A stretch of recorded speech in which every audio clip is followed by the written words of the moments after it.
आने वाली है श्री कृष्ण की जन्माष्टमी और इसी अवसर पे हम आपको ले जा रहे हैं श्री कृष्ण के जन्म से जुड़ी कुछ ऐसी जगहों पर जो ज़्यादा प्रचलित नहीं हैं।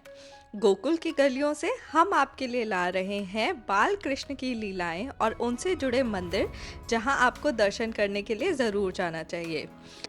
तो इस वीडियो को एंड तक देखिएगा ताकि आप जान पाएँ कि गोकुल में कौन सी जगह है जहां आपको जाना चाहिए, उनके खुलने का समय क्या है और वहां आप कैसे पहुंच सकते हैं। श्री कृष्ण के बारे में जो भी चीज़ें हैं वो वृंदावन तक सीमित है। अपने गाय को लेकर यहाँ आया करते थे, इनका बाकी समय व्यतीत किया था श्री कृष्ण और महादेव से जुड़ी हुई है। तो चलिए गोकुल में अपनी यात्रा की शुरुआत हम उस जगह से करते हैं जहाँ वासुदेव जी ने श्री कृष्ण को जन्म के बाद देवी योग माया से बदल दिया था। तो अभी जिस मंदिर में हम आए हैं इसको प्राचीन योग माया मंदिर बोलते हैं। कथाओं के अनुसार जब श्री कृष्ण का जन्म हुआ था और वासुदेव जी उनको लेकर गोकुल आए थे ताकि वो उनको बदल सके किसी और बच्चे के साथ, तब उन्होंने योग माया, देवी योग माया के साथ उन्हें चेंज किया था, जिनका जन्म इसी स्थल पे हुआ था।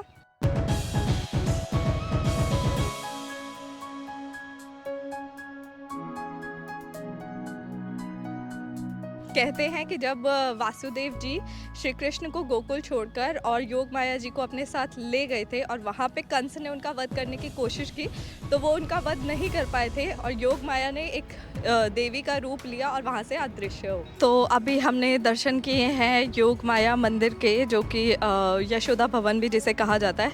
बहुत सारी सीढ़ियाँ हैं और बहुत ज़्यादा गर्मी है, पर हम उतर रहे हैं नीचे धीरे धीरे। हर्ष का पूरा फोकस है सिर्फ मुझे गिरते पड़ने से बचाने का।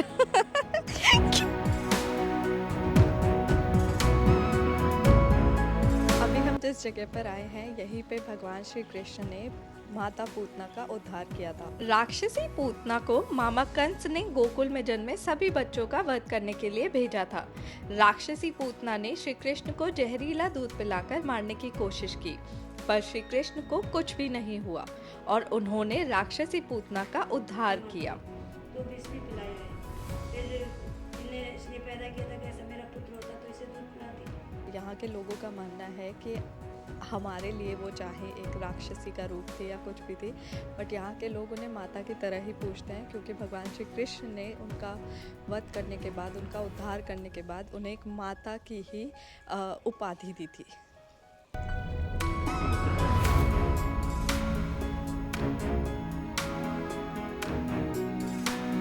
अभी हम आए हैं 84 खंबा नंद भवन मंदिर में। कहा जाता है ये नंद भवन जो है ये नंद जी का महल हुआ करता था उस समय में, जो कि श्री कृष्ण के पिताजी थे।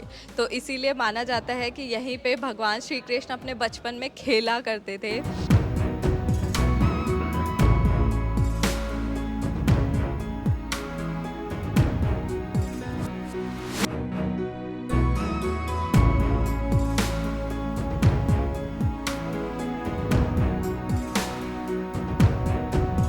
ये जो जगह है ये 84 खंभों के ऊपर टिकी हुई है, जो इसकी छत है, इसीलिए इसका नाम 84 खंभा भी है।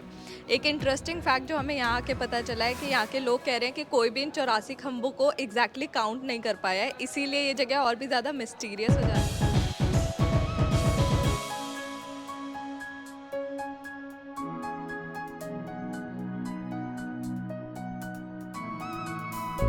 एंड माना जाता है कि यहाँ पे कुछ समय के लिए पांडवों ने भी निवास किया था श्री कृष्ण के साथ, बहुत कम टाइम के लिए, बट हाँ यहाँ पे किया था।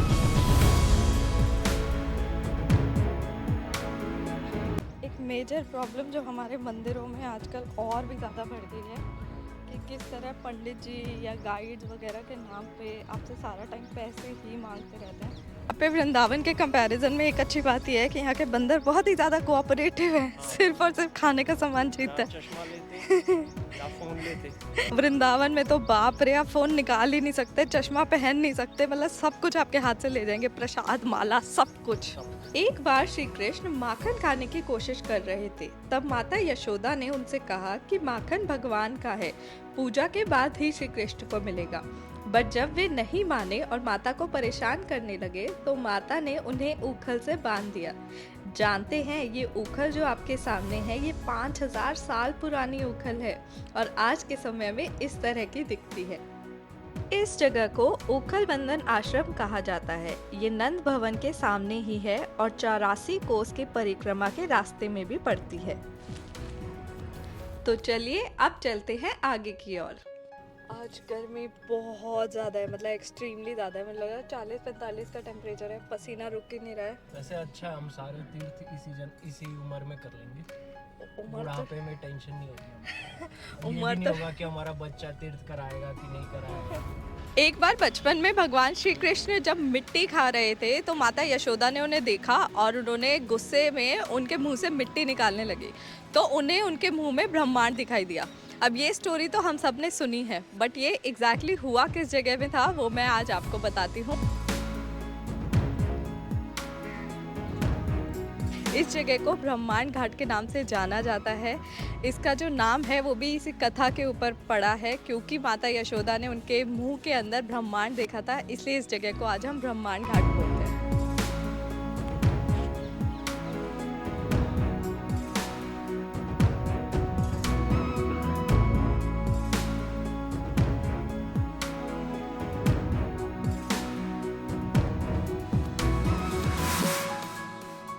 काजल अपने सॉक्स उतारते हुए, काजल को चलने में बड़ी दिक्कत होती है बिना सॉक्स के, है काजल?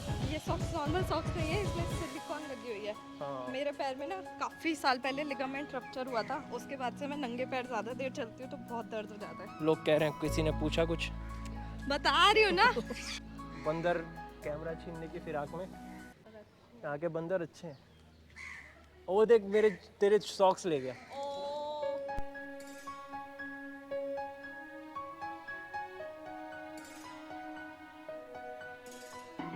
अभी हम आए हैं चिंताहरण घाट पे। यहाँ की भी एक बहुत प्यारी सी कथा है जो श्री कृष्ण और महादेव से जुड़ी हुई है। कहते हैं जब श्री कृष्ण का जन्म हुआ तो महादेव कैलाश पर्वत से यहाँ पर आए थे श्री कृष्ण से मिलने, पर जब माता यशोदा ने महादेव को देखा तो उन्होंने कहा, अरे आपके रूप को देखकर मेरा लल्ला तो डर जाएगा, इसलिए मैं आपको अपने लल्ला से मिलने नहीं दूंगी। अब ये बात सुनकर महादेव को लगा कि यार मुझे तो उनसे मिलना है, मैं तो कृष्ण जी से मिले बगैर जाऊंगा नहीं। तो उन्होंने यहीं पर बैठ गए थे और यहीं पर इंतज़ार किया था कि कब माता यशोदा उन्हें उनके पास लेकर आएंगी। फिर माता यशोदा यहाँ से श्री कृष्ण को ले गई ब्रह्मांड घाट पे, और जो ब्रह्मांड घाट पे वाक्य मैंने आपको बताया था वो वहाँ पे घटित हुआ। उसके बाद जब माता को लगा कि मेरे बच्चे के साथ यानी कि कान्हा के साथ कुछ तो गलत है, कुछ तो गड़बड़ है, तब लोगों ने उन्हें बताया कि अरे कोई बहुत बड़े साधु हैं जो यहाँ आए हुए हैं इस घाट पे, चिंताहरण घाट पे, जाकर उनसे मिलो। तो तब माता यशोदा श्री कृष्ण को लेकर वापस शिवजी जी के पास आई और उन्होंने उनकी चिंता का हरण किया, इसलिए इस मंदिर को चिंताहरण मंदिर और चिंताहरण घाट के नाम से जाना जाता है। यहाँ पे महादेव की एक शिवलिंग की स्थापना है जिसके दर्शन हम अभी करके आए हैं, पर यहाँ पे बहुत ही ज़्यादा भीड़ है क्योंकि सावन है, सोमवार है और आज नाग पंचमी भी है, तो तीनों चीज़ मिल गई हैं जिसकी वजह से यहाँ काफ़ी ज़्यादा भीड़ है।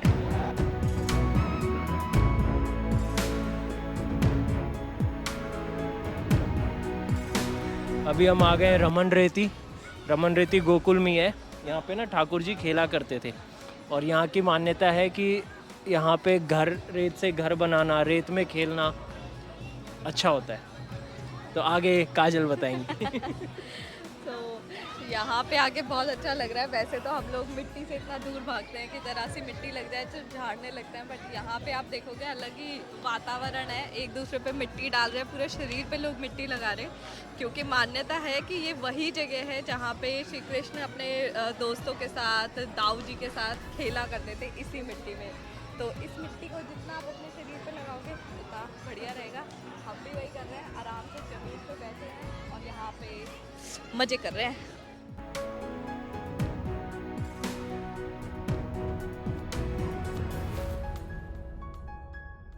काजल ने प्लानिंग बनाई है कि यहाँ से थोड़ा चुरा कर अपने घर ले जा रही है। तो गोकुल धाम में ये थी कुछ खास जगहें जहाँ पर श्री कृष्ण से जुड़ी हुई चीज़ें आज भी मौजूद है। पर मैं पर्सनली अपनी बात करूँ तो मेरा मानना है कि पूरा गोकुल धाम ही इतना पवित्र है, क्योंकि आप कहाँ श्री कृष्ण जाते थे, रहते थे, घूमते थे, उसको लिमिट नहीं कर सकते। तो मेरे लिए तो पूरी जगह ही ऐसी है कि यहाँ पे कहाँ से गुजरे होंगे हमें नहीं पता। फिर एक टाइम आया कि महाराज कंस को पता चल गया कि जो आकाशवाणी में जिस बालक की बात हुई थी वो बालक नंद जी के घर में पैदा हुआ है या गोकुल में वो रहता है। तो उन्होंने सोचा कि पूरे गोकुल को ही जला देता हूँ, वहाँ पे जितने भी बच्चे हैं उन सबको मार देते हैं तो उनके ऊपर से खतरा टल जाएगा। तो उसके बाद उन्होंने पूरे गोकुल में आग लगा दी थी।